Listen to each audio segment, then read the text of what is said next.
Welcome to episode 19 of the Family Podcast Network, helping you work with your tough kids and even those that aren't. Coming at you from Tuscola, Texas, almost messed that up, the new headquarters of the Family Podcast Network. I'm your host, Trey Gibson. Well, guys, we have just a fantastic topic for today that we absolutely have to go to, and I'll be honest, it's birthed out of some of my own personal experiences from today and just kind of some of my inner musings. And this topic of today has been on my heart for quite a while, but today was just kind of that thing that brought it to a point today, and I said, you know what, we got to talk about that today. It's vital important that we get to it.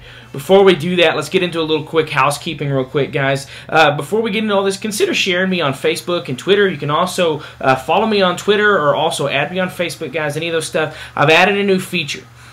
In the upper right-hand corner over here, you should be able to see that you can now log into Family Podcast Network through your Facebook account. That was one of the features that I've seen across several other sites that I absolutely love. So I added that to this site. I installed a plugin that would allow us to do that as well. It's a fantastic feature. It allows you to not have to remember one more password for FPN if you're going to be logging into that. So consider logging into that and becoming a member here through that. Facebook will take care of almost all the logistics for you. Also, guys, again, consider sharing this. If you get something out of this today, consider sharing this on Facebook and Twitter again. Allow these to be retweeted, etc., so that way people can follow this and get the same information.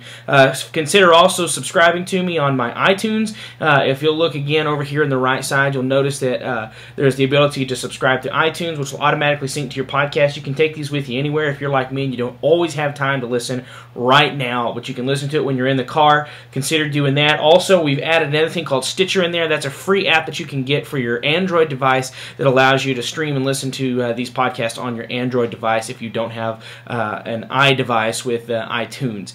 So consider doing those couple things for me to get subscribed on there. Also, take a look at this right sidebar. We've also added some new items to it as well that you can take a look at and see for y'all's convenience, etc. So take a look at those. Also, consider becoming a member. My wife has always suggested that I do a donation, but I've told her, I said, one of my number one things that I want to push is that never once do I ever want to just take a donation that I'm not willing to give you guys something back. So understand, any money that goes to Family Podcast Network will help improve FPN, make it bigger, better, get you guys more topics. That'll also get me more hardware, software, so that way I can start doing interviews, etc. So consider doing that. You will become a member, which means you'll get full access to everything. Any ebooks that I write and put out, you will get full access to those, despite the fact we may charge $15 to $20 per ebook. You will get them completely for free. Well, let's get into our topic for today. This is a very potent topic that we have to get to, and it's so funny because the topic for today is actually kind of also being about silly. So it's kind of a dichotomy, kind of two different opposing things here that really are the same in this particular case. However, despite it also being one of the most potent, it is also one of the easiest to put off, I think. So I wanted to talk to you guys today about taking time to play with your kids. I say that is one of the most potent ones. It's the most easy to put off. At least, I will admit as a father myself, it's one of the easiest to put off for me. I wanted to begin today out by doing a little bit of a story. There was an article that was written by a lady named Elizabeth Pantley. If you haven't ever checked out her stuff, she has some amazing, called the no-cry solution to just about anything you can imagine, like the no-cry solution to sleep, etc. She has some amazing stuff. I'm going to put a link to her in the show notes today. Get over to her website and check her out. She's got some incredible stuff that written on just about every issue that I can find so far that are the cornerstones. Guarantee you one of them, you're like, I'm having an issue with that. I need her book. So get over there and check her out. She wrote an article, and I'll put a link to the article down there as well. I'm going to read that to you here just real quick to preface us talking about this. So again, this is an article written by, it's a story written by this Elizabeth Pantley about a dad named Jeff. The clock in Jeff's car glows 6:40 p.m. as he rolls into the driveway. After another long and tiring day at work, he opens the door to his home with a weary sigh, drops the mail next to the answering machine, which is blinking in an incessant, anxious way that demands listening. All he wants is a relaxing evening with no bosses, no clients, or coworkers to please. He peeks into his wife's office and greets her warmly, and they chat about their day, and she asks if he'd mind fixing dinner so she could catch up on a few things. No problem, he assures her. Before heading to the kitchen, he pauses to savor a moment's peace, silently planning out the next few hours. Check the mail, listen to messages, take a nice shower, change some sweats, maybe even fix a quick dinner. He then hears, "Hi, Daddy, play with me?" Snapped out of his reverie, Jeff puts on a smile and bends down to hug around his little giggling girl, Angel, with hopeful eyes. He twirls her around in big circles and plants a kiss on her nose. "Hey, my little lily flower," he croons. He buries his nose in her soft hair, loving the little child's feel and scent of her. Laughing with glee, Lily cherishes these sparkling moments in her daddy's arms. Craving more, she implores, "Play with me?" Now listen to this, guys. This sounds familiar for me. "Hey, Pumpkin, I have some things to do. Then we'll play later." "Just a little while, Daddy," she pleads with a smile. But looking at his face, she suddenly knows that he'd never drop anything for just some silly play. But she can't help asking that one last time. When the expected answer comes, she wanders off resignedly to watch the TV shows that's always on at this time, always on for her when Daddy's not. Lily watches her program, all the while counting the minutes on the clock. Jeff loses himself in the mail, the newspaper, the answering machine, looking forward to the completion of all his daily responsibilities so that he can play with his daughter. After some time on the computer reading emails, he trudges upstairs, loosens his tie. He can almost feel the steamy warmth of the shower and the comfort of those old sweats. Wait, what is this? He turns to find a beaming little girl who'd sneaked up on the stairs behind him. Given away by the soft thumping of her tiny feet, she musters all the vocal sweetness that she imagines as a good girl to have and asks, "Can we play now, Daddy?" Sorry, I didn't do a very good job on that interpretation of that voice. What Jeff hears is persistence, a trait that he will someday appreciate in her as an adult, but one that today annoys him. So with a ruffle of her hair, he dismisses her with a sustained patience. "In a little bit, Lily. Why don't you go ask your mom if she can play with you now?" Not so easily put off, she's in the position at the bottom of the stairs when he descends some time later. She doesn't want to annoy him, doesn't want to be inconvenient, doesn't want to be bad, and so says nothing, hoping that he'll remember his promise to play later. But he doesn't. "Ready for some dinner?" he asks, walking quickly past her. And listen to this, guys, this hit me in the heart. "Ready for some dinner?" he asked, walking quickly past her in an effort to stave off a few repeats of her "wanna play?" chorus.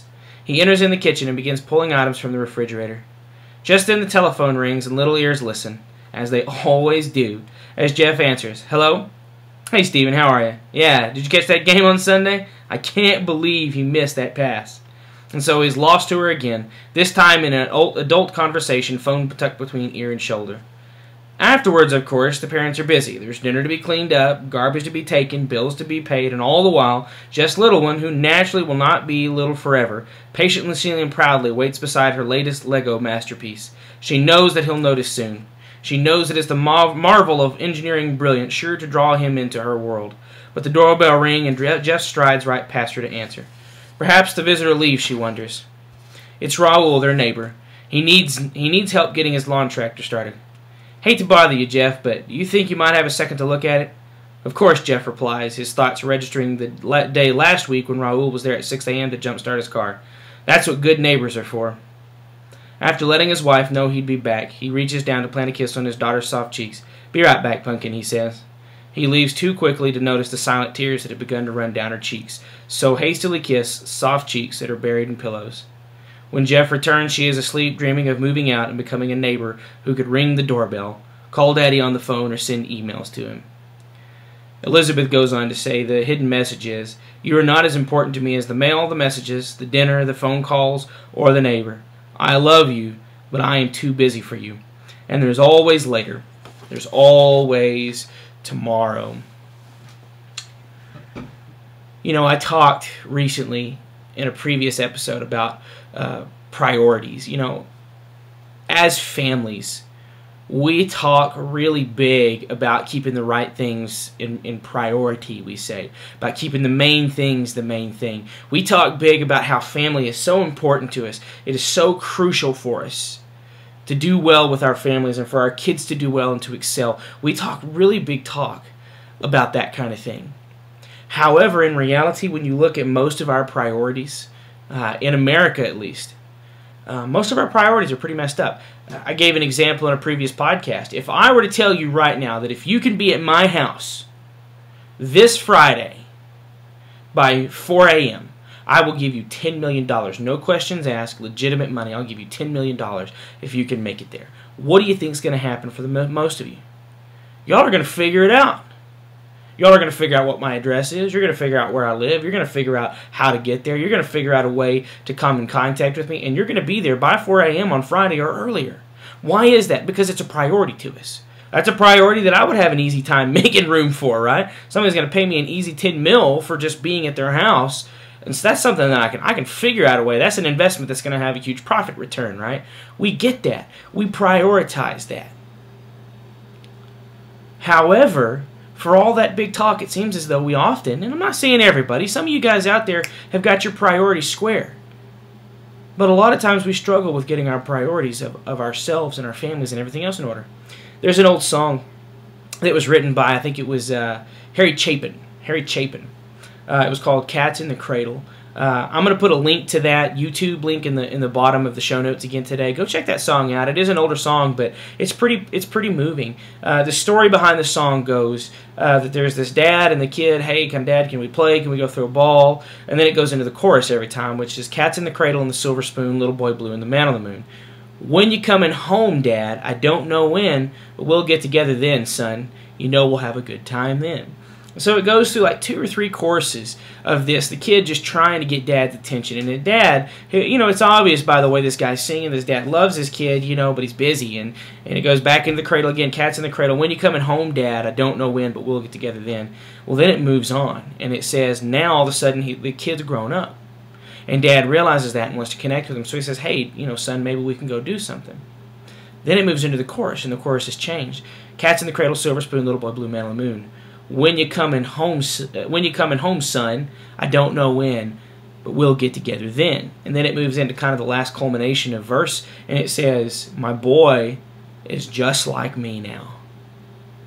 Remember, we talk about on FPN all the time, who's watching us to learn everything that they're going to do in life? It's our kids. Our kids are watching us to learn everything that they are going to do in their lives. And if we continuously prioritize them low, they're going to learn to do that with us as well. And so it's a big issue. And so today's topic is so important. So the question is, well, Trey, I've just got so many things going on. How do I even begin determining what I should do, what I shouldn't do, what I should be involved in, what I shouldn't? Here's my recommendation. It's the recommendation that I always make for parents. Number 1, I want you to write out the top 3 most important priorities in your life. So here's one that might be for yours. You say your first one might be family, and your next one might be work. And then your next one might be taking care of yourself, right? Because we've talked about how that's important as well. It might be, number 1 is maybe a deity or a spiritual belief that you have. Number 2 is your family. Number 3 is your work. Whatever it is, write out those top 3 things, A, B, and C, the top 3 most important things that are important to you. Next, what I want you to do is look at all of the activities that you're doing in your life. Everything from going to play golf, from drinking coffee with your wife in the morning, to taking your kid to gym, and look to see, does these activities, what of these activities fits in those top 3 priorities? You might have to make it your top 5 priorities. Maybe say, Trey, it's not. Don't get rigid on me with the amounts that I'm giving you here. Just use the structure here. Maybe it's the top 5 things that are a priority to you. Take a look to see what activities fit those top 5 things, and then out of those that don't, what can I cut? Now, am I telling you that if you have an activity that doesn't necessarily fit in one of those top 3 to 5 priorities, does that mean that you have to cut it? No, that's not what I'm saying. But take a look at all of your priorities and make that decision right now. What are the activities that fit in those top 3? Whichever ones that you do not think fit in those, cut them out. Now that might be hard. That might be difficult. That might be strenuous. In some cases you may feel like it's impossible. But remember, does it fit those priorities? We're not fitting a priority set like this to try to make life hard for you. We're fitting these priorities so that we can start keeping the main thing.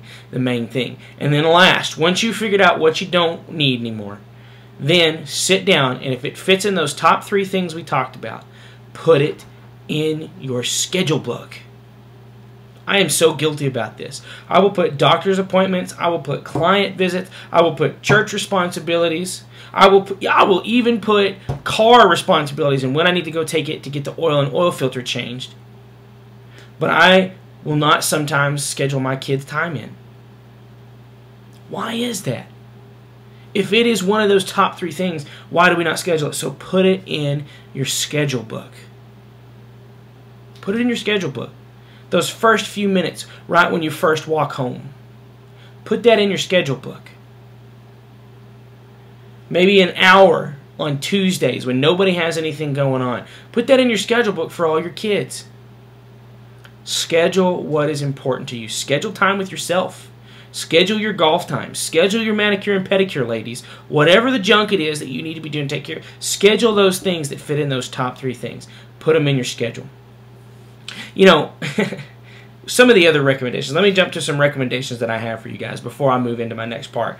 Some of the recommendations that I have for you guys is when it comes to our kids and play and time and attention. Number 1, schedule at least a minimum of 1 hour of just being with your kids. I don't care what you're doing. Maybe you're just playing with them. Maybe you're just tickling them. Maybe you're watching a show with them. Maybe you're playing Wii with them. But remember that G attention that we talked about. And we talked about individualized attention in a previous podcast. G attention, give your kids that. Schedule 1 hour for your kids' attention just to give them unadulterated, I'm focused on you, no email, no bills, cell phones down, whatever else. Schedule them that little time that this is just going to be theirs. And then next, I also recommend schedule at least 1 hour per kid per week that is just one-on-one. Trey, I have 3 or 4 kids. That's going to be a lot of time. That's why we're parents. Parents is not about what we're going to get from our kids. We do get wonderfully good things, enjoy things from our kids, but parenting is not about what we're getting from our kids. It's about learning to give to our kids what they need. And that's physical, like, food, clothing, shelter, all that other good stuff. Clothes on their back. I mean, it is giving that, but it's also giving what they need here and here as well.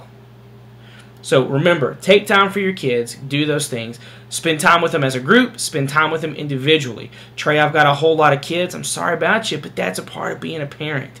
Spend that time with those kids, because remember, they are our priority. We don't want it to become, when you coming home, son? I don't know when, Dad. We'll get together then. We don't want to. I'm sorry, that's so, emotionally choking cliche, but it's got the message that we need to hear as parents. So, topic for today is playing with our kids, right? Playing with our kids and how important that is. I cannot tell y'all how many articles have been coming out that have been based on kids and how well they do. I just read an article in the APA, the American Psychological Association, on child-parent relationship therapy. It's at least new to me, a new therapy that's coming out. They call it CPRT. But the bottom line is the cornerstone to this. So it's child and parent relationship therapy. It's about therapy on getting that relationship built up. You know what one of their main cornerstones is? It's play.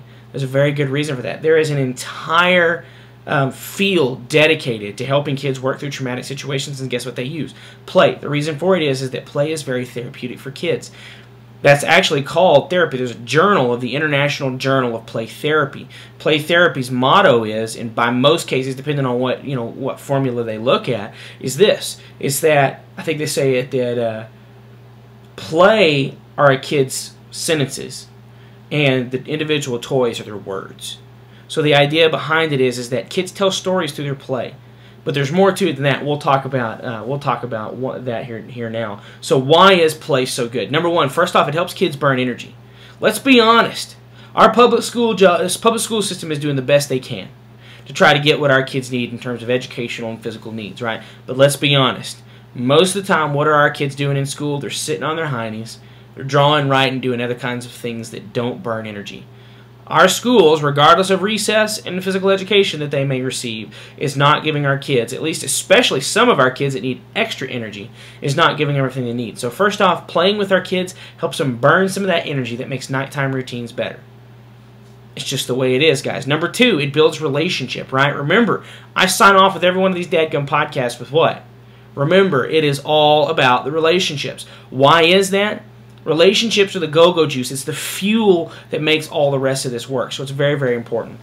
Next thing about play is it's a spectacular time to be able to teach our kids basic beliefs and morals.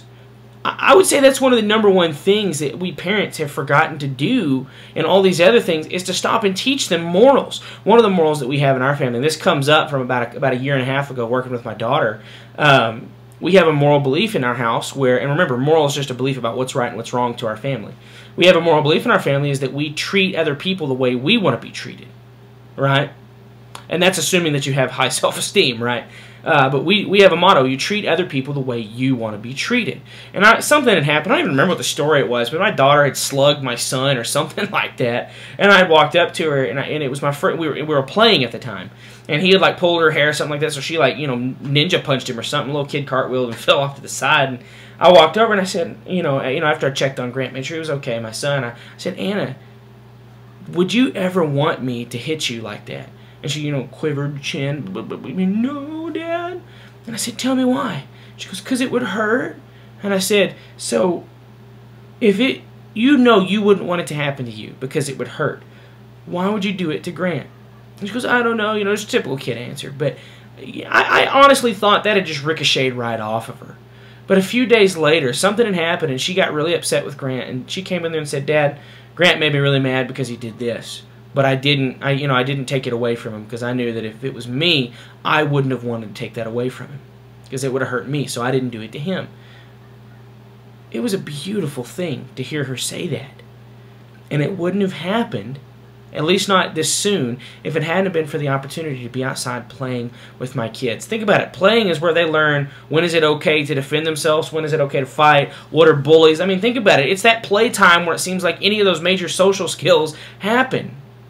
So getting to be a part of their play and teaching them how to do it appropriately can be so beneficial. Next, the last I will say, is number 4 out of all this. Why is this so important? Number 4, kids spell love, T-I-M-E. Old cliche, I've said it on a couple of podcasts already that we've done, a couple of episodes. But it is a fundamental truth. Kids spell love, time. Kids love money. Kids love PS3s. Kids love Xbox 360s with Kinect. Kids love Call of Duty, Black Ops. Kids love all these different things, and there is absolutely nothing wrong with those things. I am very fine and I'm very okay with those things. However, here's what I will promise you. That's not enough. Your kids want your attention, and they will go to great lengths to get it. They will go to great lengths to get it, including whining, crying, fussing, sneaking out of the house. They will go at great lengths to get it. Remember, every single behavior that our kids do, positive behaviors and negative behaviors, are trying to tell us something. So take the time to play with your kid, because if you don't give your kid the attention through the ways we want to give it to them, they will seek it out in the bad ways. That's a promise. That is a promise. A lot of times when I'm working with parents and I'm like, Trey, my kid's doing this and doing that, and I'm having problems with them hitting or punching or whatever else, or, doing this, or not picking their toys up when I ask, or always forget, what do I do? And I said, well, have you tried this? Have you tried this? And if they're going through that mental checklist of, have you tried, loss of privilege? Yes. Have you tried grounding? Yes. Have you tried timeout? Yes. Have you tried, restitution? Yes. Have you tried, and we go through those different discipline techniques. And I keep getting, yes, we've tried all those things. We've tried all this, things. So bottom line is they have all these great techniques that they've learned and they've worked. My second question is always, how long did you do them for? And if the answer is, well, 2 weeks or something like that, maybe 3 weeks, that's not long enough. You're going to have to practice this for at least a couple months before you're going to start seeing real results. So the second thing is you do the consistency. But then let's say the answer is like, no, we've been doing this for like 6 months now consistently. When we don't give in, Trey, we don't give in. Then my third is I say, okay. Then my prescription to you is play with your kids more. Just play with your kids more. Remember, we talked about that relationship building, right? And every time that we make deposits in somebody, we build them up, right? And then we take out when the relationship comes down. If kids are operating right here and we say, you're grounded, right? And we become overdrawn with them, right? Then what happens? They often don't do what we want to do. But when we have that relationship built up, when we have that nice account nice and full, then what happens is our kids are much more likely to do what we want, to listen, to obey. So that's what we're talking about here today. It's like a car. If you walked up to me and said, Trey, my car's not starting, well, tell me about that. Well, I took the keys out of my pocket. I got in the car. I put the keys in the ignition. I pushed the clutch and I popped it out of gear. I twisted the key. I turned the wheel a little bit so it would unlock it. And it's turning over just fine. The battery's turning fine, but it's not starting. One of the number one questions that we're going to ask, no matter how goofy it might sound, is well, does the car have any gas in it? Right? I mean, that's just kind of the natural, logical question. It's the same thing with relationships. It's the same thing with interactions with our kids. If things aren't working, one of the number one things I say is do we have gas in it? Remember, relationship is the fuel that makes the stuff go when it comes to kids.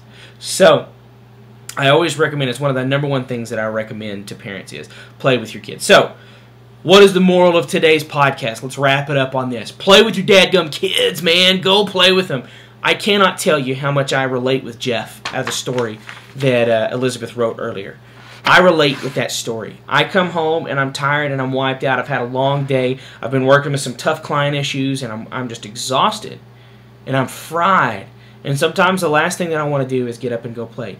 Go play with your kids. You can do even things like take them to the store with you to go pick up an item. We've talked about that before. Fix the lawnmower and bring them with you. Have them help you make dinner.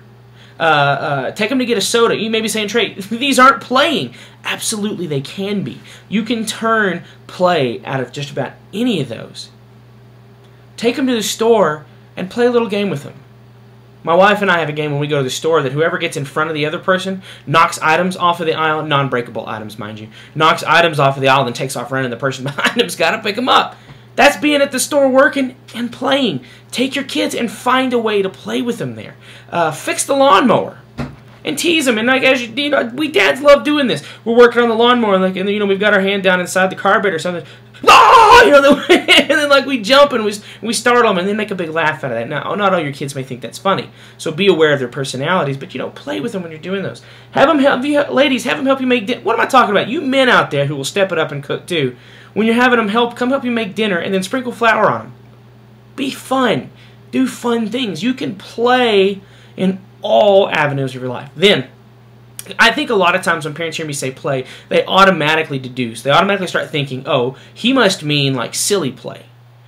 I do mean silly play in part, but not necessarily. In some cases when I say play, all I'm referencing is taking regular things that we're doing and just playing with them in little ways that's going to make them smile or going to make them laugh. That's all I'm talking about.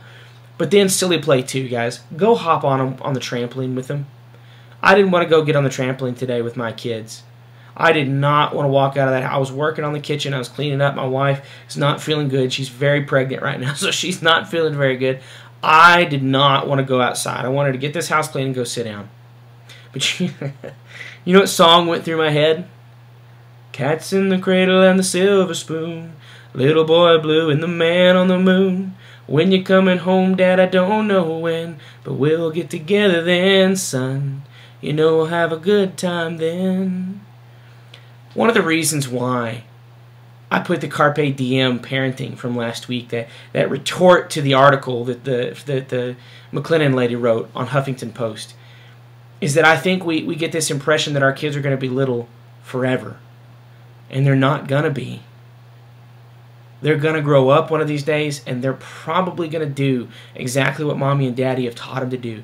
That is why it is so imperative that we seize this stuff. I'm not trying to be cliche. I'm not trying to be doofy. But before we know it, our time with our kids where they want our attention is going to evaporate.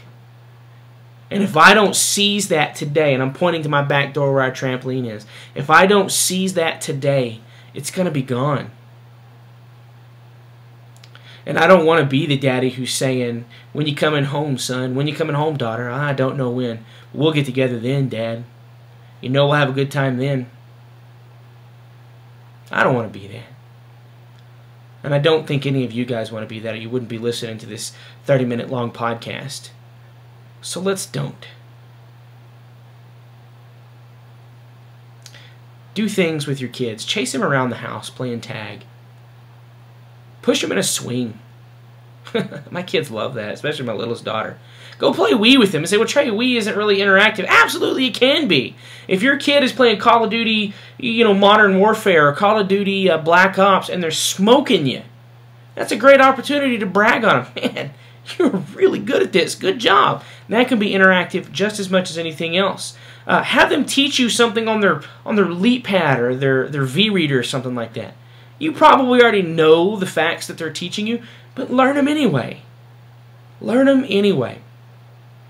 Watch them own other people on Call of Duty. If they have Xbox 360 and they're playing Call of Duty and they're poning and sconing, go ahead. Love on them. Go ahead and brag on them. Tell them that they did a good job. Sorry, guys. I'm going to do my screensaver. And then another one that's really good, and this is one that I had recommended to me a few years ago. Listen to your kids' music. If you have teenagers, all they do is they listen to that music. Listen to the music with them. Don't get mad when you don't like the lyrics. Don't blow up at them whenever they have horrible, crappy things in the lyrics. Trust me, I know, and I agree with you. Some of that stuff. But you know what? Once you build that relationship up with them, once you've built that bank account up, then you can tell them, sweetie, I know you like this music, but I want you to know it's not okay for a man to treat you like that. Telling our sons, son, I know you get a big kick out of this artist, but this is not the right way to treat a lady. You'll get that opportunity then to do those things. And let me tell you, all of these things can begin with that one simple word, play. Take time to play with your kids. Take that 1 hour a week to play with all of them, and then take 1 hour per each individual kid. Schedule them in.